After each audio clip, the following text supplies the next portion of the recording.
Quelle est l'astuce à 2 millions d'euros pour ne pas craquer pour une cigarette? Quelle est l'astuce à 2 millions d'euros pour mettre KO la cigarette?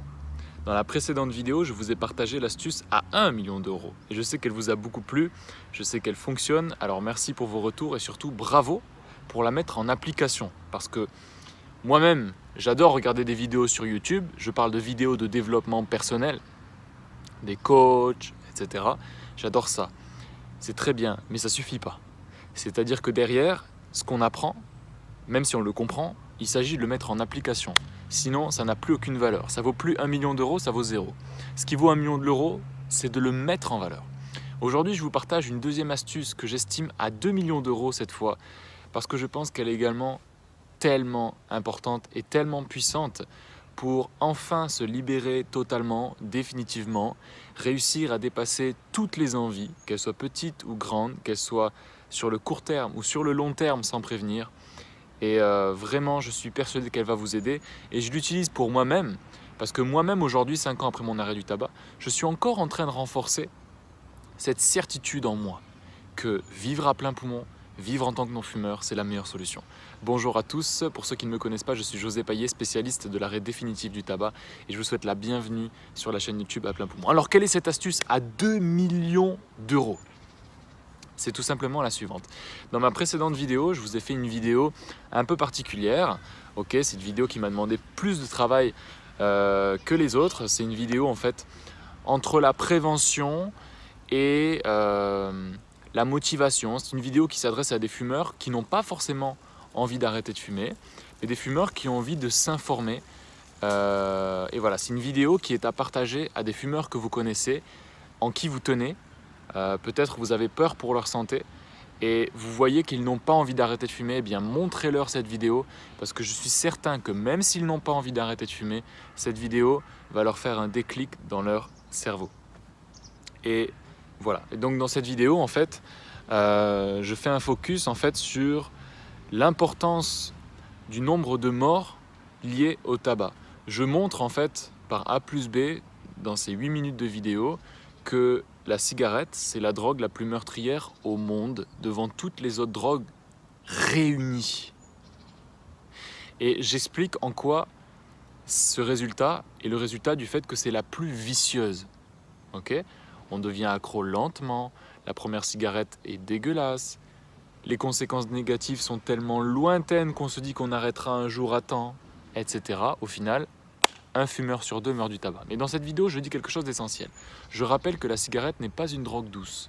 Je rappelle que la cigarette est une... Si vous ne l'avez pas vue, allez la voir. La cigarette, c'est une drogue tout court. Et c'est là où je veux en venir aujourd'hui avec l'astuce à 2 millions d'euros. C'est incroyablement puissant, votre manière de vous représenter les choses autour de vous. Aujourd'hui, qui que vous soyez, vous avez des représentations mentales de ce qu'est une cigarette. Vous avez des représentations mentales de ce que c'est que fumer. Peut-être que pour vous, la représentation mentale, c'est plaisir. Peut-être que pour vous, c'est détente. Peut-être que pour vous, c'est sociabilité. Peut-être que pour vous, c'est compagnon. Peut-être que pour vous, c'est je fais une pause dans ma journée. Peut-être que pour vous, c'est, je ne sais pas moi, gérer mon émotion. Peut-être que pour vous, c'est vous féliciter d'une journée de travail difficile. Et tout ça, ce sont des représentations mentales. Ok ? Il y en a aussi certains, pour eux, c'est la rébellion de fumer. Consciemment, ils se disent je fume pour me rebeller dans la vie. Pas de jugement là, c'est pas ça. Mais vous avez des représentations mentales. Alors peut-être que si vous avez arrêté de fumer ou que si vous souhaitez arrêter de fumer, vous êtes en train de changer ces représentations mentales et vous êtes en train de commencer à vous dire cigarette égale danger, cigarette égale ennemi, cigarette égale problème de santé, cigarette égale problème d'argent, cigarette égale manque de fierté personnelle, cigarette égale manque d'épanouissement personnel, cigarette égale mauvaise odeur, cigarette égale je ne montre pas l'exemple à mes enfants.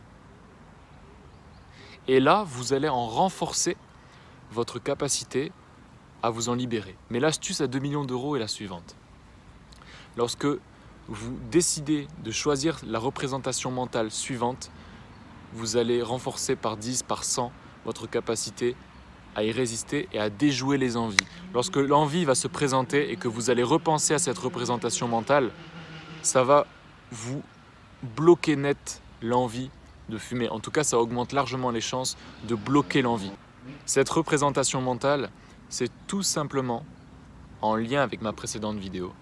C'est que quand vous regardez votre paquet de cigarettes, ou quand vous pensez à une cigarette, ou quand vous voyez un fumeur, de vous dire cigarette égale drogue dure. Parce que c'est ce qu'elle est. Et c'est ce que je prouve dans la précédente vidéo. Allez la voir. Si vous l'avez déjà vue, merci de la partager. J'y tiens vraiment. Si elle vous a plu. Cigarette égale drogue dure. Pourquoi est-ce qu'aujourd'hui, en tout cas je l'espère, vous ne touchez pas à l'héroïne et vous n'y pensez même pas? C'est-à-dire que, imaginons que l'envie ou l'occasion de prendre de l'héroïne se présente, vous allez immédiatement bloquer en fait cette envie en vous disant « mais non, ça c'est de la drogue. Mais non, mais ça c'est une drogue dure. Mais non, mais ça c'est dévastateur. Mais non, mais ça, jamais j'y toucherai. » Et c'est même pas vous commencez à vous imaginer, c'est « non ». Eh bien, si vous faites la même chose avec le tabac, parce que c'est pas pour se leurrer, c'est que c'est le cas. Le tabac tue des centaines de fois plus que l'héroïne, en termes de chiffres et de morts par an, en France et dans le monde. Et c'est tellement plus vicieux. Okay, l'héroïne, je ne suis pas en train de vous dire d'en consommer, vous avez compris. Okay, c'est pas mon propos. Mais mon propos, c'est de réaliser que la cigarette n'est pas une drogue douce. Tant que vous avez la représentation mentale que la cigarette, c'est une drogue douce, vous allez continuer à fumer. Mais si vous, à chaque fois, vous associez la cigarette à « non, ça c'est de la drogue », mais une vraie drogue, même si c'est socialement accepté, même si elle est légale, même si elle est présente dans les films, c'est une drogue. C'est de la drogue, c'est comme de l'héroïne. Et quand vous habituez votre cerveau, même si ça ne se fait pas du jour au lendemain, à penser à ça, eh ben, ça va vous désamorcer encore une fois l'envie de fumer et ce fantasme d'avoir du plaisir à fumer de la cigarette. Si la cigarette tue, ce n'est pas pour rien, et je terminerai là-dessus. Je pense foncièrement, même si c'est que mon avis, que la vie est extrêmement bien faite. Je pense foncièrement que les choses qui nous tuent dans la vie ne sont pas du tout indispensables. Je pense que les choses qui nous tuent dans la vie, on n'en a pas besoin. Et je pense très sincèrement qu'on peut éprouver un plaisir immense et varié et fréquent dans sa journée au quotidien en faisant des choses qui sont saines pour nous. Ou alors en faisant des écarts qui sont acceptables et sains. Par exemple, un verre de rouge à table n'a jamais tué personne. Au contraire, dans plusieurs cas, c'est indiqué d'en consommer. L'alcool est une addiction complètement différente. Moi-même, je consomme parfois un verre de vin rouge, parfois un verre de champagne. Et ça ne me rend pas alcoolique et ça ne me tue pas, au contraire.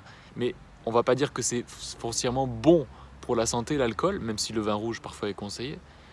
Mais c'est une sorte d'écart. Okay, vous pouvez faire un écart en mangeant une pizza. Vous pouvez faire un écart en faisant quoi? En ne faisant pas de sport pendant 2 semaines. Bon, pour moi c'est trop. Parce que je suis addict à ça, j'en parlerai dans une prochaine vidéo. Hein?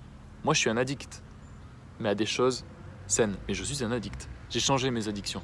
Donc la vie est bien faite. Vous ne perdez rien. Vous perdez simplement un handicap. Vous perdez simplement un boulet dans votre vie. Et vous perdez simplement une drogue dure. C'est tout. Pensez à ça les amis, c'était l'astuce à 2 millions d'euros. J'espère que vous avez mis un maximum de valeur dans cette vidéo, comme si elle valait vraiment ces 2 millions d'euros. Abonnez-vous si ce n'est pas déjà fait, bienvenue à vous. D'ici la prochaine fois, je vous dis prenez soin de vous, prenez soin des gens qui sont importants pour vous et dépassez-vous. Ciao.